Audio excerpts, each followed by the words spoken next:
Hey guys, it's Snarky Lisa, and today I'll be talking about how FNF or Friday Night Funkin community drama tends to function. No pun intended with the funk, get it? This will be a brief analysis that will go over some of the types of drama, as well as the rough causes of it. Also, if you like this kind of commentary style content, don't forget to like, subscribe, and maybe leave a comment, as well as go check out my previous videos. It really helps the algorithm. Wait, but what's this? Friday Night Funkin', or just FNF for short, is a rhythm game that launched in early to mid-COVID. The main plot is about a guy named Boyfriend who wants to date a girl who is also just simply named Girlfriend, but has to go through several rap battles and her parents to be able to date her. The art of the game has a cartoonish, if slightly edgy style. Perhaps as a result of this, the game gained a bunch of preteen and teenage fans. The other thing the game is known for, aside from this, is how toxic the community tends to be. This is particularly glaring in the modding community of FNF, where drama seems to be everywhere you go in the behind the scenes of every mod. But why is that? And what are the different types of FNF drama? Types of drama. The first type I will be going over is what I like to call interpersonal feuding. This is when infighting starts among members of a team, usually a mod team, for reasons that are unrelated to sexual abuse. It often involves severe miscommunications. The second type I'll be going over is public displays of bigotry.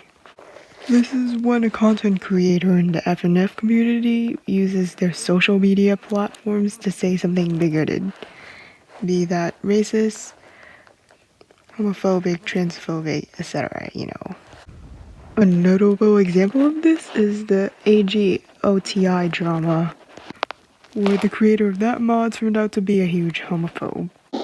The third type, well, I really don't want to classify it as drama, but I will for the sake of this video. It's sexual abuse.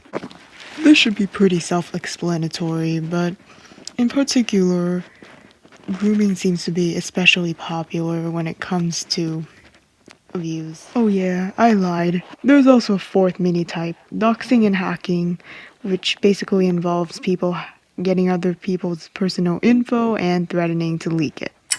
Root causes.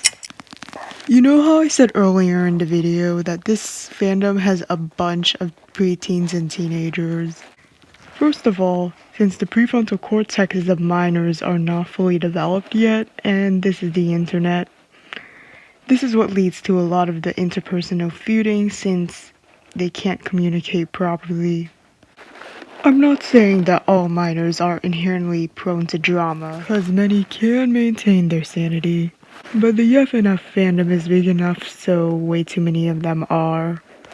Unfortunately, among these adolescents, there's a rather vocal minority that think that being a bigot online, whether that's being racist, or LGBTphobic, or ableist, somehow makes you cool and edgy, which, spoiler alert, it does not. This often results in the second type I mentioned. It's no excuse, of course. The fact that there's a lot of oftentimes vulnerable adolescents here also makes groomers think, hey, this is a very good place for me to find some children to groom today. And the fact that they get snuffed out far too many times does nothing to deter them. Finally, the reason why doxing and hacking are relatively common occurrences among the FNF community is, well, sometimes this interpersonal drama can get so extreme it evolves into pure hatred. At this point, this is when both parties might want to try to get intel on each other so they can destroy them. Due to the inherent nature of modding a video game, a lot of FNF modders are also really talented programmers. After all, creating a video game requires coding, right? These very same modders also tend to be pretty good at computer stuff as a whole, which, well, can include stuff like investigation and hacking. My thoughts on this? First of all, it's disturbing how this community has become so accustomed to sexual abuse and grooming allegations, as well as the more extreme forms of bigotry, that it just all gets lumped under the same drama category as, say, interpersonal feuding would. I think this partially owes to the fact that these are a bunch of teenagers who have seen this stuff so many times that when they see it again and again, they're just like, oh, not another drama as a coping mechanism. Often also, doxing and hacking will just get lumped in like this. Which, like, someone has tabs on someone else's personal information and wants to use that to threaten, and you're just gonna treat it like some high school drama? In general, I wish the community as a whole didn't just lump in stuff like this. If you can't say anything nice, then maybe don't say anything at all. Which brings me to my second point.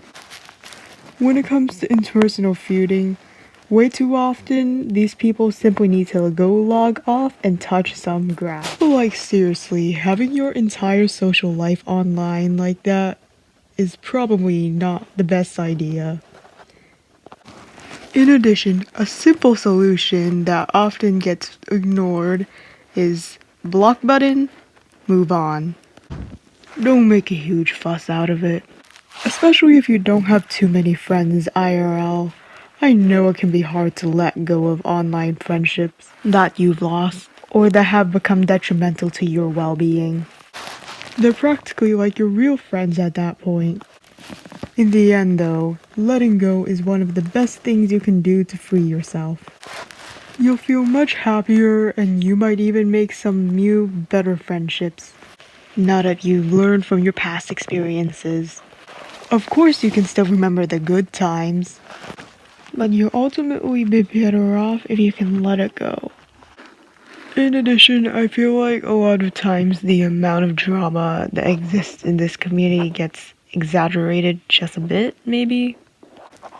I mean, I can't really speak for the lesser known mods, but when it comes to the really popular ones, stuff that happens behind the scenes with the teams, while frequent, seems to get resolved pretty quickly every time. Especially when it comes to interpersonal stuff, a lot of the times the members of the team usually just tend to get along again. Anyways, that's it for today. I'm gonna be making another drama type video for my next video. I'll try my best not to take sides in that though. Until then, Snarky Lisa out!